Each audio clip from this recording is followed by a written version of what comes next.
নর্দমার পানিতে সয়লাব রাস্তা, টানা বৃষ্টি হলে বাসা বাড়ি দোকানপাটেও ঢুকে পড়ে তা। বছরের অর্ধেকটা সময় এমন দৃশ্যের দেখা মেলে রাজধানীর কদমতলীর দনিয়া এলাকার বেশিরভাগ সড়কে।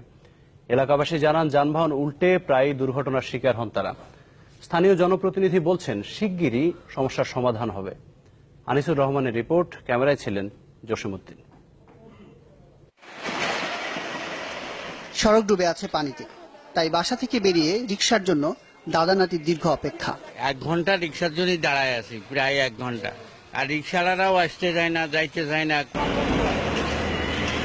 বছরের অর্ধেকটা সময় ঢাকার কদমতলীর দনিয়া এলাকায় শাহী মসজিদ রোডে মানুষের এমন ভোগান্তি নিত্যদিনের। টানা বৃষ্টি হলে এই দুর্ভোগ পৌঁছায় চরমে। গোসল করলে যে পানিটা আসে তাতেই রাস্তা চলে যায়। আর বৃষ্টি তো দূরের কথা, ব্যাঙ্গে প্রসাব করলে এই জায়গায় মনে হয় আরো পর্যন্ত পানি উঠে তারপরে এখানে যেতে হয়। পদ্মার পানি যখন সবসময় থাকে জোয়ার আর ভাটার মতো, কিছুক্ষণ কমে কিছুক্ষণ পরে আবার বাড়ে। এইখানের পথের পানিগুলো ঠিক একই রকমই হয়ে আছে। স্থানীয়রা জানান, সড়ক নির্মাণ সামগ্রী স্তূপ জমিয়ে রাখায় আবর্জনায় ভরে গেছে সুয়ারেজের লাইন। আর এই লাইনের চেয়ে সড়ক নিচে থাকায় দনিয়া এলাকার বেশিরভাগ রাস্তার দশায় এখন এমন। ভাঙা রাস্তা, গর্ত হয়ে গেছে, ওর ভিতরে পানি জমা যায় বৃষ্টি হলে।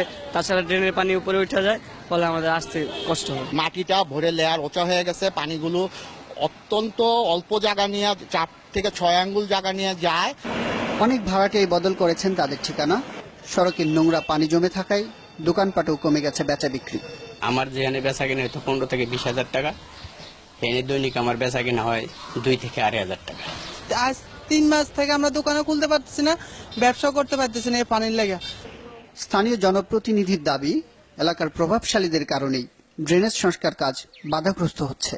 প্রশাসনিক বারেবার এটা নির্দেশ দিচ্ছে, উচ্ছেদ করতেছে, তারপরও দলীয় লোকরা খাচ্ছে। পানি উন্নয়নের বোর্ডের একটা টেন্ডার হয়েছে, খালটা খনন হবে, কাজও আরম্ভ হয়েছে। এই কাজগুলি ধীর গতিতে চলছে। এসব সমস্যা নিয়ে স্থানীয় সংসদ সদস্য হাবিবুর রহমান মোল্লার সাথে টেলিফোনে একাধিকবার যোগাযোগ করার চেষ্টা করা হলেও তাকে পাওয়া যায়নি। আনিসুর রহমান, চ্যানেল 24, ঢাকা।